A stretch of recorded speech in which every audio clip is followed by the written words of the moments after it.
Hello friends, मैं doctor Nishu Kumar Pandey, BA MS sexologist, Patna.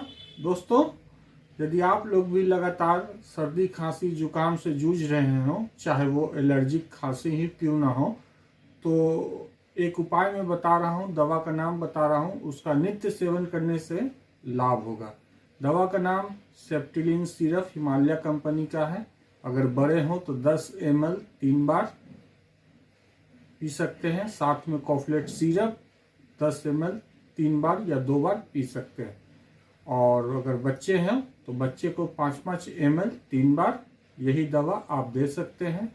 दोस्तों, अभी के लिए यही जानकारी लाया हूँ। पुनः फिर नई बीमारी या विषय को लेकर आपके सामने उपस्थित होऊंगा। धन्यवाद।